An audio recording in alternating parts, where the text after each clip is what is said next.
I tell this funny story to everybody is how I learned how to become an infielder, play baseball. Yeah. Is my dad took me out the winter lake every day. And for Christmas he had got me this baseball, and I kept playing with it in the house, throwing and catching it, throwing and catching it. He said, I'm gonna find out if you can really throw and catch. So he took me out the winter lake and put my heels right on the edge of the lake. He said, this your favorite ball, right? I was like, yeah. He said, all right, so if I throw it to you, you're going to catch it, right? Mind you, I'm like 4 or 5 years old. So, I'm like, man, I got a big body of water behind me. It might be an alligator here or whatever. So he threw it to me. Some pimping, man. This the coldest podcast you'll ever hear. The way we coming with it, people witnessing greatness. Be a part of the journey. I would say it's perfect timing, but it's God's timing. We locked in the time capsule with this one. We got timeless topics. Guess what? I'm your mother's favorite host. Your little brother's OG. I go by the name of Armand Lindsay. But the neighborhood call me Big Pig. I want to welcome y'all to Big Boss Talk Season 2, The Rebirth. Let's ride. And welcome to a Black Man Thing.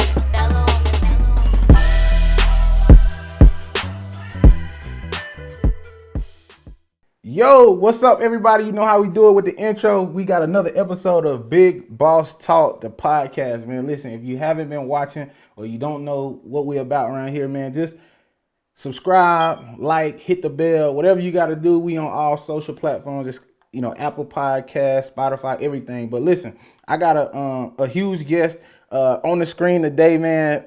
He's kind of a legend. To be honest, you know what I'm saying? Where we from, I ain't gonna try to gaslight him or nothing like that. But to be honest, he a legend, man, in the city. And everybody, if you don't know this name, then I mean, obviously you might have been living under a rock a little bit. But no pun intended, because we from Rock Hill. But hey, listen.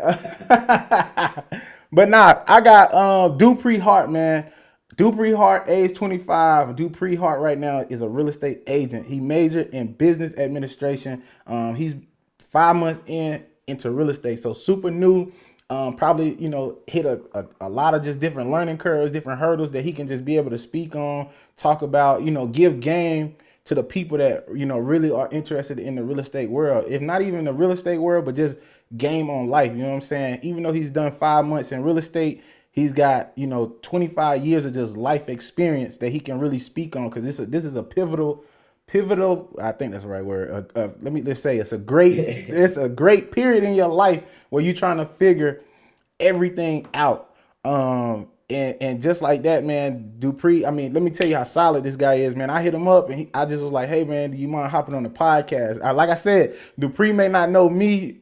You know what I'm saying? I don't know, but I know who he was. And I was just like, hey, man, you mind being on the podcast? I see you doing real estate. I'm like, man, he doing big things. He said, no problem. Let's do it. You know what I'm saying? So that just shows me the type of person he is and the type of character that he has. And Dupree, man, we appreciate you, man. Say what's up to the podcast, bro. What's up, y'all? This is Dupree here. Like I said, Mars said he just hit me up. I said, man, let me see what he's talking about. Let me see what kind of people on here. So I'm coming to chop it up with y'all, just give y'all a little bit about life. I know a lot of people go in that stage right now where they're doing things that changing, life's changing on them. With COVID, a lot of stuff changed for a lot of people. Yeah. So I'm just going to, be here with y'all, and he's going to ask me some questions, and we're going to just keep it real. Yeah, that's what it's about, man. That's what it's about, man. Just keeping it real and just being honest and transparent, man. But Dupree, man, I told you I'm 11-3, and we don't start this show without two truths and a lie. It's kind of just a staple in the show, and so I'm ready for your 3 statements. Hopefully you can get me, knock me off the pedestal, but we're gonna see, man. Let me hear it. All right, so let me see what we got. So 1 is I'm a Lakers fan. Okay. 2 is I was in piano class, and 3rd one is my favorite sport is baseball. Okay, cool. So 1, Lakers fan. 2, you said you play the piano. Okay, so Lakers fan. He was in piano class. and and the last one was you're a baseball fan, right? My favorite sport is baseball. Favorite sport is baseball. All right, so look, I'm gonna tell y'all rip. The last one I already know is true, and the only reason why I feel like I know that is because, bro, I mean, you was a beast at football. You know what I'm saying? You was a dog. Like, I just feel like if you wanted to, if football was your favorite sport, you would have went off to college and you would have did that. But you took out the baseball, so I'm gonna already knock that out the list, and that's true. Let me get the second one. You was in piano class, and you a Lakers fan. Oh, that's tough. But see, what's crazy is for you to say you was in piano class, that gotta be a true statement. You feel me? And I feel like you like me, probably. You like me, probably, bro. And I'm gonna tell you, you not a Lakers fan, but you're a LeBron fan. And so you'll probably go where LeBron go. So I'm gonna tell you the first one is false. You're not a Lakers fan, you're a LeBron fan. That's the Oh man, I'm gonna have to give it to you, man. I thought I was gonna get you. I thought I was gonna get you. Buddy. Listen, bro, you can't get me, man. It's too hard to get somebody like me, man. I'm really do this, bro. I do this. I know. I could just tell when people lying. I could just get it. You know what I'm saying? But nah, that's dope, bro. So am I right about the Laker part? You're not a Lakers fan, but you rock with LeBron. I rock with LeBron, so if he go to Minnesota next year, I'm gonna be rocking my 23 Minnesota jersey, my 6, whatever he got on. Word, that's how I'm rocking. I don't care about none of that. I always been a LeBron fan. I don't care what people say, but yeah, I'm rocking with LeBron wherever he go. He can go to OKC for all I care. We gonna get a Thunders jersey, but okay, you was in piano class. In piano class, do you know how to play the piano, or you was just in the class? So I ain't gonna even lie, I'm probably a little rusty right now because it's been some years since I was in there. But when I was about 5 to 8 years ago, I could probably play you a couple songs on the piano. You'd be surprised because I was in a Christmas show not too long ago, and they was like, "We need somebody to play Jingle Bells on the piano." And I ain't played it in a while, but give me the notes. I was give me the notes. I'll see what I can do. Give me the notes. So, I played a little Jingle Bells, went through rehearsal. I did good. So, they put me in the show. I played that thing and we was all set. But it was cool because when I was actually in the class when I was younger, I was like, man, I ain't gonna never do this ever again. But a couple years down the road, I'm in the show. They need to play a piano, and I had to step in. It's hard. That's crazy. I look at when you said that. I look at learning how to I'm jealous, right? So I always wanted to. I wish I was musically gifted as far as playing an instrument. I think that's super dope. I think it's hard, but when you said I thought I'd never probably learn how, have to be in a situation to play the piano again. I look at that as like driving a stick shift car. A lot of people don't know how to drive shift, but if you ever in a situation where you need to move, you're in an emergency, you better know how to drive that clutch and ease up off the gas and the brake, and you better know how to drive it. So that's crazy. That I look at piano the same way. I'm pretty sure it was just the same situation. And my man got up there and said, "Jingle Bell, let's get it." All right, that's what's up, man. That's what's up, man. Well, tell the people a little bit about yourself, man. Just kind of tell us, where you from.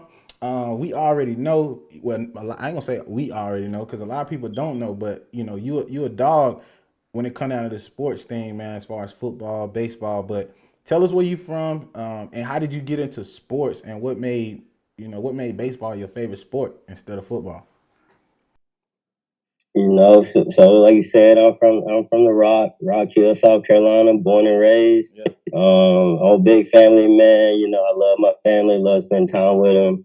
Anything my family need from me, they know they can just call me, whatever, I'm there. So anything I can do to help them, it's just always been a part of me. That comes first in my life. Right. I would say got into sports at a real young age. That's all I've been around since I was young. My dad, I don't know if a lot of y'all know him, but I heard he was a baller in high school and stuff, but I ain't never get to see him. Yeah. Some people say he was better than me, but I ain't buying it. I just not. Yeah. But so he at a young age, he just instilled in me just what working hard can do for you, and just going after the things you love and doing the things you love, not for any other reason, because you just love it, and that's what I always took with me. It was when I was working out in the morning at 5 in the morning, at 4 o'clock in the morning, I was just like, I'm doing this because I love to play the game. I just love to play sports. I love to be active. I love competition. So that's why I'm doing it. And I just didn't think about that mental block that, man, it's 4:30 in the morning, you in the gym lifting. It's just, I didn't let that get to me. Yeah. So, and then when I was younger, he would also, he put me in those pressure situations to where I had to, he was gonna figure out what kind of response I was gonna make.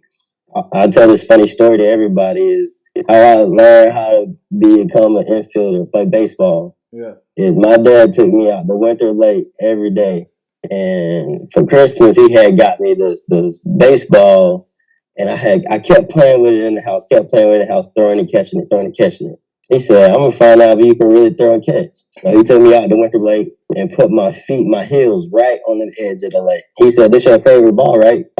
I was like, "Yeah." He said, "All right, so if I throw it to you, you're going to catch it, right?" Mind you, I'm like 4 or 5 years old. So, I'm like, man, I got a big body of water behind me. It might be an alligator here or whatever. So he threw it to me. And I said, "I'm not letting this ball go in this water. I don't care what I got to do." And he would do it every day. And I just had it in my mind, like, this ball cannot go in this water no matter what. So that's just been always instilled in me. And that's how I think I became kind of the baseball player that I was, and why I took the baseball more than I took the football. Because like you said, I played both.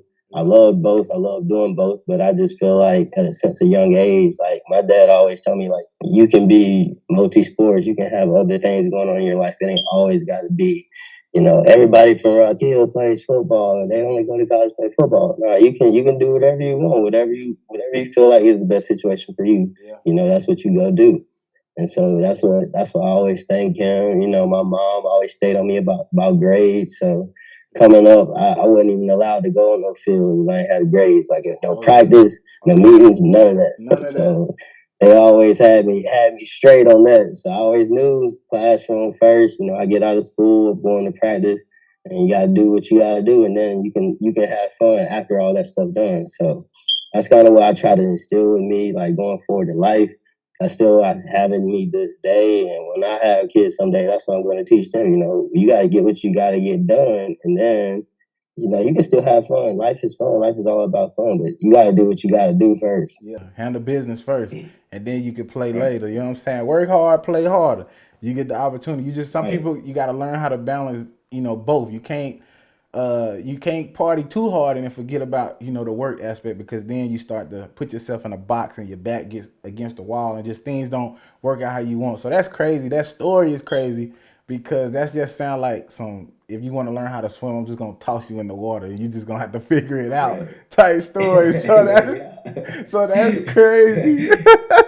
But I mean, for people that, I guess, to kind of put it into perspective as well, of just how good you are in both sports, and I promise we ain't gonna talk about sports long, but it's a point that I'm trying to make, with talking about sports, and understanding that the pressures that come with playing ball in a very just dominant football oriented place. Like, sometimes, like, if you say you play ball, like, when you go to the barbershop, people look at you like, you good or not?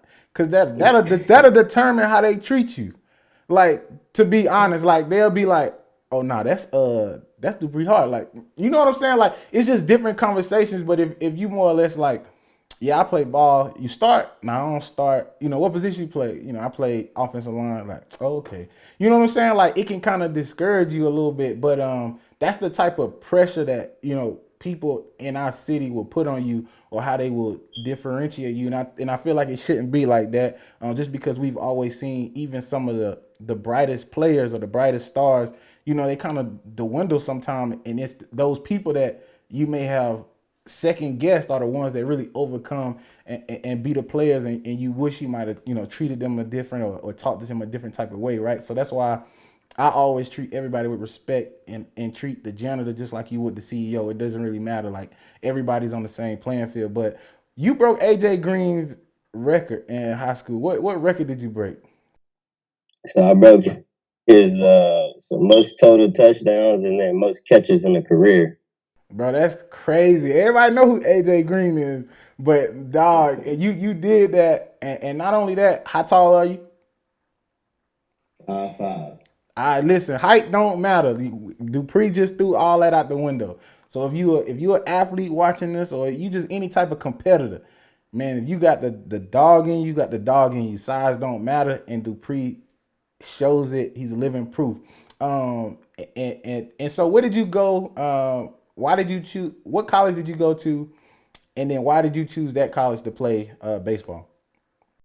So I went to the College of Charleston down there by the beach. And it's actually crazy because before I got offered from them or whatever, I had never even been to Charleston. Usually when I go to the beach, I was always thinking about Myrtle Beach. You know, that's just where me and my family would go. Dirty Myrtle. But so I went down, Dirty Myrtle, that's what they call it. But I went down to Charleston, me and my family. Met the coaching staff down there. Ate at some nice restaurants. They made sure we was eating at some good restaurants. So I say that's probably one of the biggest reasons I went there. Food. The food. I knew I was gonna be straight if I went there. I was like, all right, I got a couple different spots, different kinds of foods I can eat here and there. Yeah. It is expensive though, but it was good. But yeah, so I went down there, got a chance to check out the team, and when I went, out of all the places I went, I just saw myself fitting in with that culture, that team well, because they were just dogs and they were fighters, and they all weren't the biggest, they all weren't the strongest, but you knew every time you went on that field, like you were gonna have to bring it. Them boys they were gonna beat you, you know. Yeah. So it was just like that's the kind of team I wanted to be around. A team that's gonna bring every day. You know, it ain't gonna when we played big teams, played University of Georgia, South Carolina, Clemson, all of them. Like I wanted guys to go out there and be scrappy and fight and win. And you can ask the people who played on those teams. They took some L's. They took some L's. We got them quite a bit of time. So you know that's kind of why I decided to go there. I ain't gonna lie, they did tell me it was like a 70%, 30% guy to girl ratio. So I was like, man, I'm in the right spot. You know what I mean?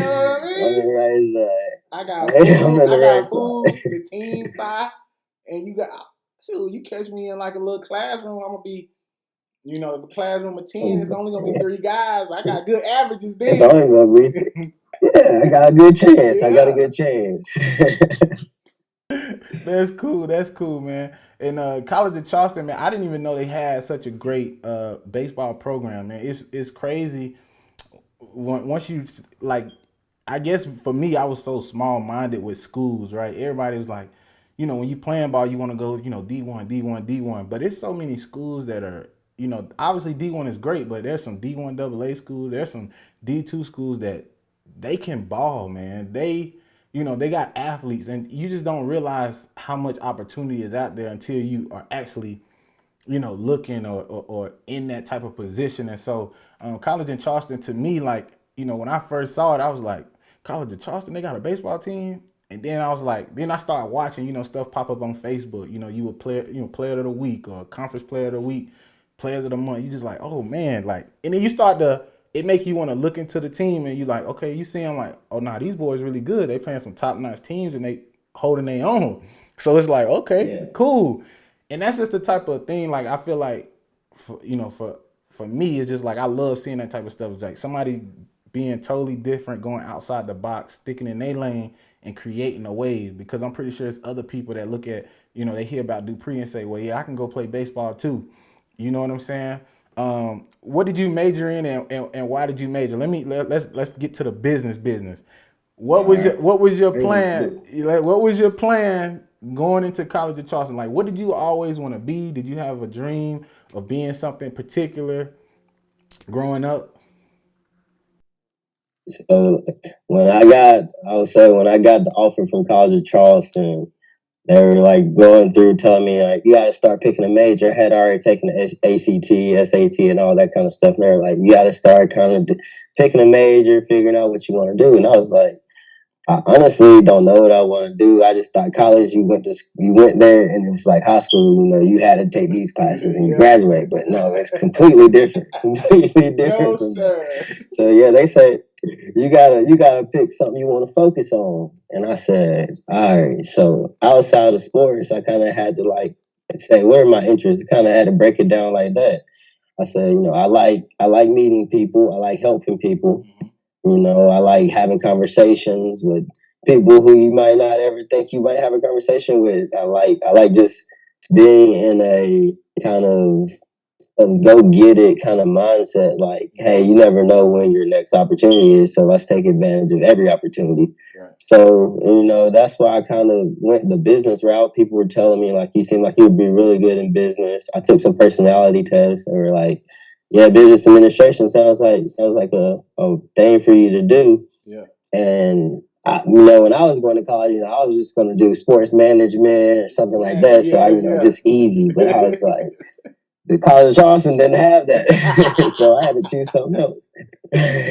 So I chose business, and it definitely taught me a lot. It helped me kind of distinguish what kind of life I could have outside of sports if I can just listen and take the same mentality that I had in sports and just listen and apply that to life. Like that's the keys you can have. You can apply it to sports, you can apply it to life, you can apply it to your family, you can apply it to anything. And it's just being able to communicate with people, being able to talk to people, to, be able to lead and hear people when they're talking to you and not just be kind of over demanding. So I kind of learned a lot from it. So I would say, yeah, that's business administration was very helpful for me, I think. But when you're going to college, that might not be the trait or the route everybody wants to do. Some people might want to do art. Some people might want to do music. Some people might want to do, I don't know, astrology. I don't know, you name it. But I would say, just figure out what your interests are, and as you grow, as you get older, those interests are going to change. But just trying to narrow those down every step of the way, because life changes just like that, and you just want to be able to adapt to change. You don't want to throw all your eggs into one basket and not be able to adapt. So I majored in business, but I had a minor in leadership and concentration. So I was trying to get both sides of the spoon. Like, how do you lead people, and then how do you run like a business kind of thing. So that was just something that I kind of took personally to kind of complete. That's dope. That's dope. So I mean, your way of finding your major is different than most, right? Because I mean, obviously you went because you had ball, and that was probably your main focus of just, I want to be the best baseball player I can be, and then I also know that I can get a degree, so I want to get a degree that I really enjoy. But so, and other people, they go into college saying, this is what I want to be. Like, I'm going to this particular college because I want to be a doctor. And you didn't really have that particular mindset. And with interviewing people, you'll fit, like, what I figured out is that people have their mindset on one thing, and then they get into the college environment and they start to get into what they actually want to be, and they don't like some things, or classes might be too hard, and they switch. They do a whole 180 about what they want to do. So I always ask the question, or I always want to know, is just like, what resources could we put in place to where, because we know college is expensive, right? Not everybody has a scholarship.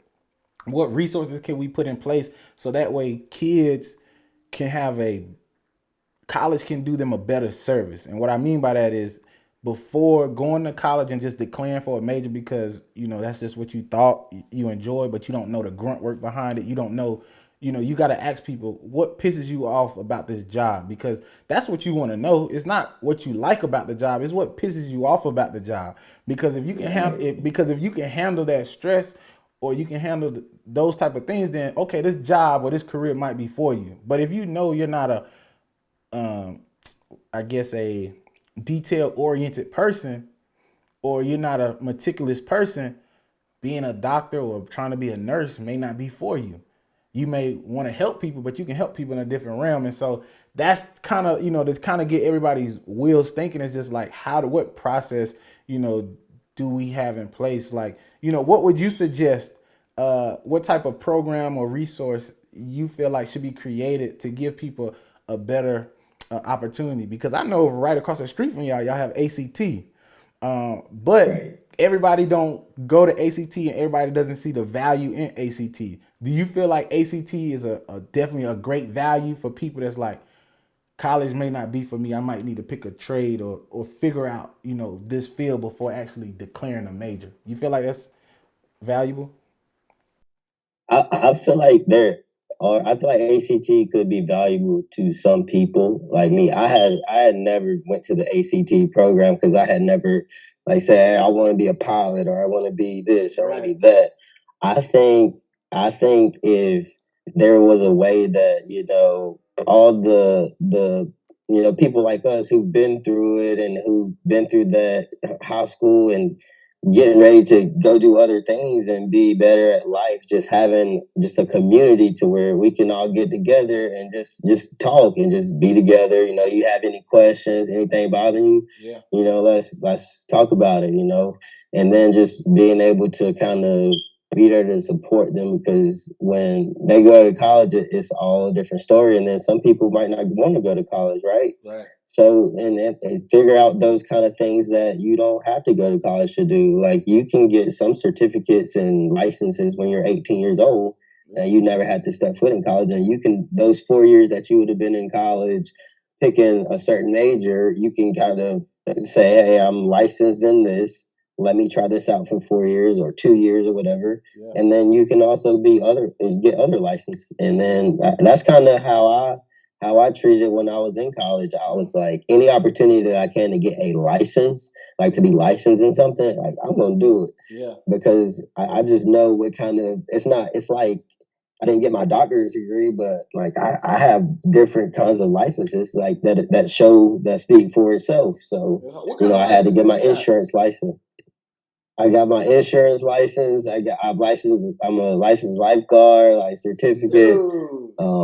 And then I got my real estate license too. So any kind of opportunity I get to take a test and get licensed and study and learn and read, Yeah. like I try to take advantage of that, because I know where that can take me in my future. I know it gives me different opportunities and different avenues to create, just in case this one doesn't work out or this doesn't work out. I have kind of that different avenue. That's dope. Let me find out black men can swim, man. I used to be a junior lifeguard over there at MS Scott, you know what I mean?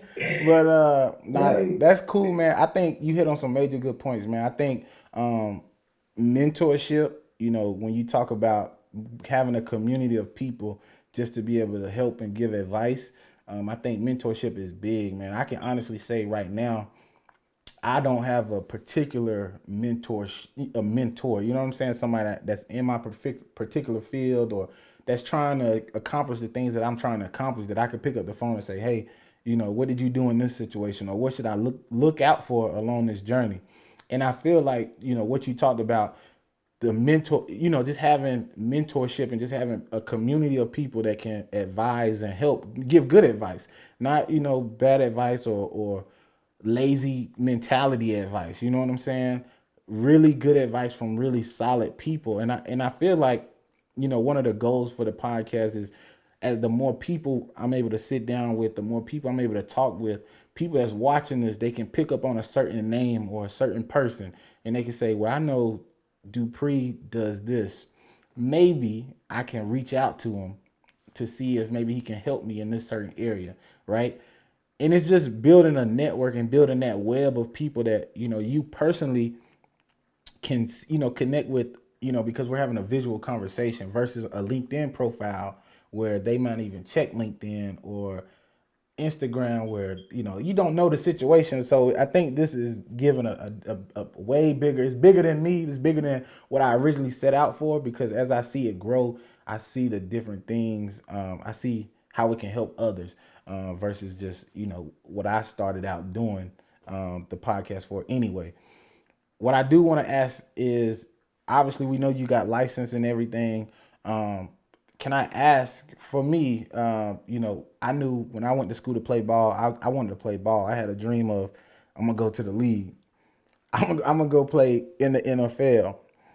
And I want to say probably I started my freshman year, which sometimes is not a good thing because then you can start feeling like, big headed or whatever. And I'm not gonna say I got big headed. I just felt like I was put in a bad situation where I was happy that I was starting, but I probably, as far as development, I shouldn't have been starting my freshman year. I should have been waking up at 5 a.m. with the freshman class, working, pumping out, getting bigger, working on my skill set and fundamentals. And the reason why I say that is because as a freshman, I played decent, but I was bad in certain areas. Going into my sophomore year, a guy that was in the freshman class working out, working on his skills, getting better, beat me out of the position. So now I'm coming off. I'm starting as a freshman. You know what I'm saying? Like I'm a man. Like if I go back to the city, they be like, "You playing?" Like, yeah, I'm playing. You know what I'm saying? I'm getting PT. I come back my second sophomore year. Like, okay, I'm gonna come back, earn my spot again. But I didn't work on the things that somebody should have told me. Like, you need to work on this, work on that. You know what I'm saying? Like, I wasn't working on those things, and it was a guy that was, and he beat me. I'm salty, hurt. I'm just angry at this point because I'm like, all right, what's gonna happen? Because I ain't gonna quit. I ain't gonna let him just dog me and beat me out of the position. I'm gonna earn it back. So for 2 years, sophomore and junior year, I'm scrapping, just trying to be a starter again. And during that process, I learned that maybe going to the league was not, I had to adjust. And so it kind of hurt my feelings. I was a little hurt, but I had friends that wasn't so gun ho about going to the league. Like, I surrounded myself with people that was like, it's something to do after football. And it gave me that confidence to be like, all right, maybe I can go back home and still have pride that, no, I didn't go to the league. I did get a ride to play football for 4 years, and I was able to do great things. But the pressure was gone. For you, when you went, did you like, was that you? Was that like, I'm going to the MLB or I'm trying to play in some form of baseball after college? And obviously, I don't know if you are playing baseball or you still pursuing, but was there any type of adjustment? Did you have any type of, I would say, down period, any type of depression with that, with that mindset? If you didn't have it, you could say that. I just know for me personally, just being around the people that I was around, I knew, how I felt. Was that you at any point? Right. So I will say, when I did stop playing ball, I didn't realize how much it will take on your body that you're not around those guys anymore. You're not getting to go to games. You're not showing up, getting dressed, and stuff like that. But as a young child, my dad always told me, he said, "So going to the MLB, NFL, NBA, he says, like winning a lottery." He said you work, like there's always somebody out there better than you. Yep. But you want to work to you want to have goals. You want to have things that you can reach in this amount of time, things you can reach in that amount of time, and you can adjust from there. So, when I was young, I never thought like MLB, MLB, MLB. Okay. I was always thinking if I go to college, I can still play against decent base. I can still play against decent competition, and I can get a degree, and then let me go work hard there, and then let the chips fall where they may. I wasn't so bent up on I gotta go to the MLB or I gotta go to the NFL. I was like, I'm gonna have fun. I'm gonna play the game that I've always loved. I'm gonna get my degree, and I'm gonna let the chips fall where they may. And I was able to get drafted after my senior year. And then I got to the point where I was like, hey, I didn't love it like I used to. Like it wasn't something that itched me anymore. I was like, I got my degree. Like I'm interested in other things. Like I want to try other things. Like let me go try other things out. And that's kind of how I ended up doing insurance. And I was like, let me try this out. Let me try that out. And I would say for me after I was done, yeah, that period to where I was like, man, I don't play baseball anymore. I don't play football anymore. Like nobody really cares about you. And like, yeah, you feel like that sometimes, but then also you got to get up and you just got to shake that off. And the same way you felt after a bad game and you never wanted to go out there and play on the field again. Yeah. Like and then you come out there on the next day and you ball out. It was that same mentality I had to take to life. I was like, yeah, people don't know. You don't play football, baseball anymore. Like, you're not going all on the news anymore, but people can know you from what you're doing now. Like, you can become knowable from what you're doing now, which is real estate. So I said, let me do that. Let me get out here. Let me go reintroduce myself, because people only know me from a uniform. Yeah. So what I did is I got out. I knocked on about 400, 500 doors. I was like, handed out business cards. Like, I'm Dupree Hart. Like, I know you might have heard of my name before, and I just handle a business card, let them know I'm doing real estate, just to introduce myself. Right. And you'd be surprised how many people just sit there and talk to you. They just love to talk and want to talk about everything. So it's just, I had to take that same drive and mentality. I had to just try to sit down and think, like, how can I refocus that to what I'm doing now? Like, it's the same thing. I just have to refocus it. Yeah. And that's when I kind of started to kind of define like my purpose and kind of doing things like that way. That's super dope, bro. I'm glad you were able to pivot and definitely find, something that you really enjoy and that you didn't really put that type of pressure on yourself, because it's a lot of kids that really put that pressure on themselves, and they feel like, they lose a sense of, who they are. But just remember that, sports doesn't define you. It's just something that we all love to play. You had a talent, and you were really good at it. And if you're able to go to the next level of college, that's a win in itself, because a lot of people don't even get to do that. So just remember, you can always adjust. I think you have to be open-minded to the adjustment, though. There's times where, like you said, you miss that locker room. That's the biggest thing. Like, it's not even about, like, I love the games. I really do. But it was the locker rooms, just to be able to go into the locker room and just, you know what I'm saying? Like, see somebody, just dap it up, chop it up. It ain't nothing like locker room talk or just locker room jokes. So it's just like, you miss that stuff, you miss that camaraderie, and you do miss the itch of competing. And so that's why a lot of guys that stop playing, they end up, they probably end up working out or getting into different things, because they have to still feed that competitive side or that competitive itch.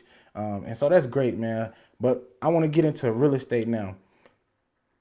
Bro, how hard is real estate, bro? Like, I look at real estate, and I do sales. So I applaud you for the, going door to door. You know what I'm saying? Like, I used to do, but after it was like an internship, I was the person in the middle of the mall. Like, I'm rubbing on ladies' wrists. Like, real quick, let me borrow your wrist. You feel me? So like, I'm trying to, get in a buck. So I got thick skin. I know about it. But bro, how hard is real estate, man? Man, I'm not gonna even lie. It's hard, especially getting started. It's hard in itself to just sit down and go through all those classes and study every day. Yeah. And just go in and take a test that you just gonna pass or fail. It's no A, B, C, D, F, you fail. It's just, did you pass it or did you fail it? So that's kind of hard in itself. And I can talk about that a little bit later, but I would just say the aspect of actually doing real estate is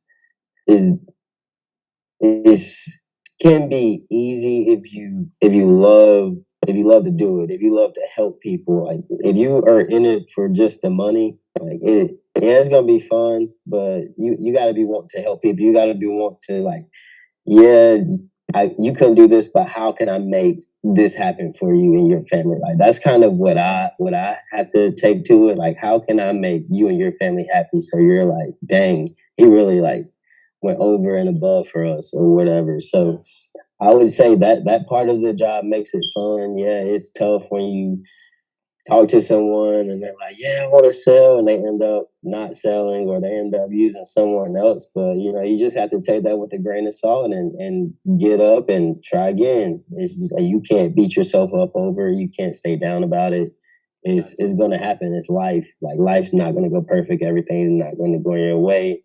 nobody wants to hear about your problems. They want to hear about how you gonna solve them, right? They don't care about you didn't get that house sold, but how can you find the next person that wants to sell their house and wants to buy a house and help them do what they have to do. Facts. I mean, bro, real estate, like I said, real estate, you gotta have a different type of mentality, and I feel like you gotta be a go getter. The opportunity can really be, you bump into somebody at a grocery store. You know what I'm saying? And something could spark just like that. And now you got like a hot lead, and now you got, well, hey, let me give you my card, let me call you. You know what I'm saying? So you always gotta be like, okay, how am I presenting myself? How do I look, right? I'm not saying you gotta be uptight all the time, but it's just like, your name is out there now, so you can't be doing, foolishness or doing X, Y, and Z because people looking at that, people looking at how you carry yourself. Talk to me about the process of getting your license. Like, what type of test did you have to take? I want to prepare people that, they want to do real estate. They see the end game of how much money you can make in real estate, but what is that process like to get started?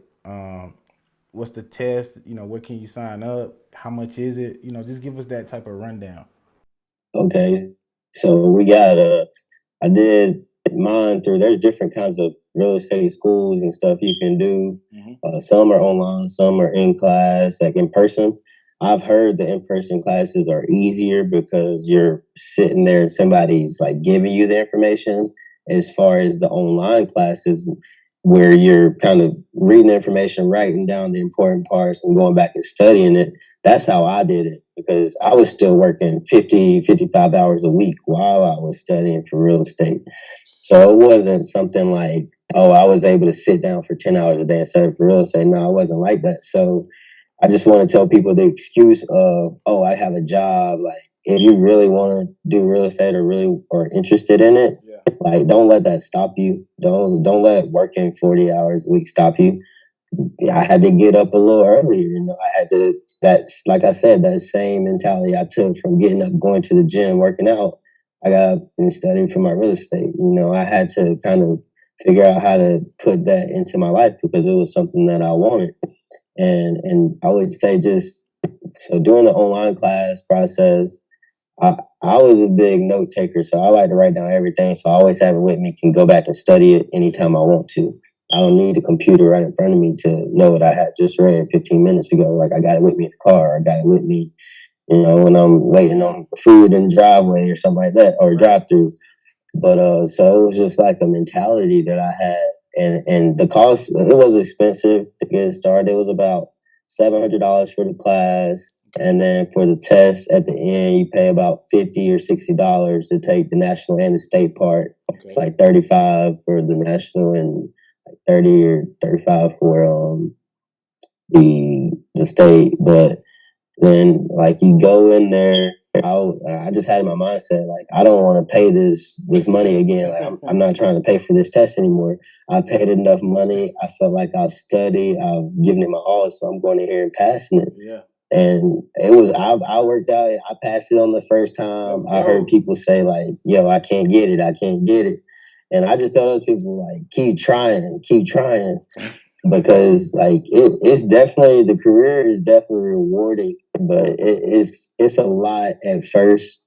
There's a lot of hidden fees that they don't tell you about besides taking the test. Yeah. Like, you got to pay this thing called the Realtor Association, about $100 a month. And that's just kind of so you can have information at your hands, information at your fingertips to give to your clients. Right. So it's definitely a hustle, a work, a grind. But just me being able to help somebody buy a home, I'm like, you just bought a home for you and your family, just to see that joy on their face, it makes it worth it. Yeah. And just being able to be there for them throughout the whole process, and they just be like, oh, I didn't think it was going to get done, but you got it done, just makes me enjoy my job. And I would say, if you are looking into getting into real estate, feel free to hit me up. I'll drop my social media tags after the video is all done, so y'all feel free to let me know. I know some people have been hitting me up, just asking how I can get involved in class. So y'all just let me know. I can point y'all in the right direction. I've already gotten like 2 or 3 people signed up for it. Like you said, it is about $500 to $700 depending on what class you take. Yeah. But if it's something y'all want to do, I think it's something you can definitely invest your money in, because I'm pretty sure a lot of people here are spending $500 on other stuff anyway. So like if you go through the whole month, what you have you spent $500 on, you could have signed up for the real estate class. So that's how I kind of look at it. You're gonna spend about $500 just on food itself, and that's just, I mean, like going out, especially if like you got a couple, you're gonna spend at least $70 to $80, especially if you're getting food. You get the, maybe you do an appetizer, maybe you balling, you might get some drinks. You know what I'm saying? I don't know, but it's expensive to just go out here and live every day. So, but like you said, prioritize. If you really want it, you can go get it. And it's good to see that like that. It talking to you, hearing you talk, I can still see you got that it factor, and you really did, transfer everything over from football, that same mindset, over to real estate. And I think real estate is a great place. I feel like sales in general, when I talk to people, because I used to hire people as well, but when I hear, when you talk to people that hire for sales, they love people that play sports, because they very much high driven. They understand the work. They understand the concept of the work you put in is the work that you get out. All right. And so I'm pretty sure with real estate, how did, you passed the test, you done everything. How did you, and you knocked on doors, right? How do you continuously market yourself and make sure that you're constantly working on your funnel to get more business, more leads? Like, what are you doing to, because this is how you're eating now. This is how you're going to feed your family. I don't know if you're doing something else on the side, but this is how you're living. So how do you continue to make sure that your funnel is being full and that you're continually putting, bread in your pocket? Right. And it's just that's all through communication with people. Like I try to stay involved in as many groups as I can. Okay. I try to do as many things as I can to help anybody out. Like I said, I'm involved in the youth basketball league up in Charlotte. I try to, get networked in with those parents, because I'm a licensed, like I said, I got my license in North and South Carolina. So let me join some activities in North Carolina and Charlotte to see if I can grow some business. Let me kind of get involved in some stuff around here. I joined the youth baseball league at the Rock Hill City. Yeah. So anyone got little kids thinking about coming out playing baseball, y'all come on out and see me. I'll be out there for most of the season. So I just try to stay around people that I can have kind of a connection with, or that I kind of can be around stuff that I love.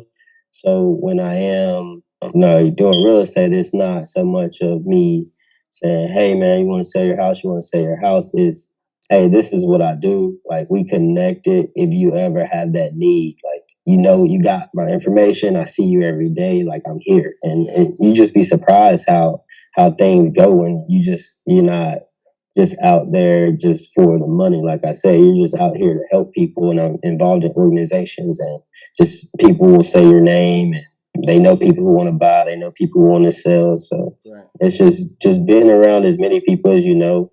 I'd say try to be careful around, because some people are a little sneaky. So you gotta just be careful around the people, and just be around people who generally want to help you, and you want to help. So it's definitely interesting to be in the field that I'm in. Like I said, it's very rewarding, and you can get a lot. You can learn a lot from it, even if it doesn't work out for me. Like, I'll learn how to be able to call anybody without feeling uncomfortable. I can call anybody. You give me a number. I don't care if it's the president. I'll call him and have a conversation with him. I don't care. He's either gonna hate me or love me. Like, it's either one or the other. Bro, yes. And that's dope, bro. And that's being, you just always in a constant state of being uncomfortable. You know how coach probably used to always tell you, you might hear leaders tell you, like, your goals and what you want to achieve is on the other side of fear and being uncomfortable. once you start to expand the things that you are scared of, or you start to defeat the things that you're scared of, that is where your goals will lie, right? And I think, kudos to you, bro. Like you staying uncomfortable, man, and it seems like you're every day. It's a fight to overcome that fear, because you can always go back and say, man, I don't want to call nobody today. Like, I'm tired of getting rejected today. You know what I'm saying? Like, you can always go back, because once you get over there, doesn't mean, oh, you just conquered it and that's it. You can get over there. You can get over there and you can get spanked, slapped around, bop, bop, bop, bop, and you can come and be like, retreat back. And it's just like, no, you got to stay over there for that fire. You know what I'm saying?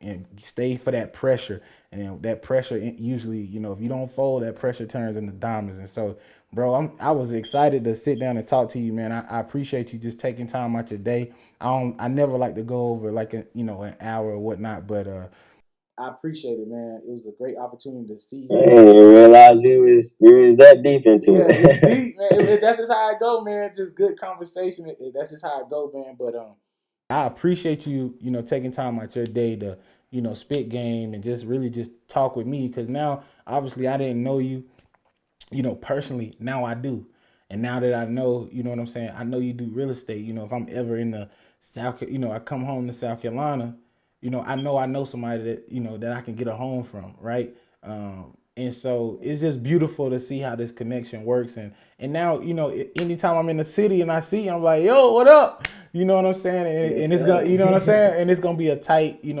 bond, because before this, I probably would have ran by him and be like, man, I ain't gonna say nothing to bro. Bro look like he on a mission.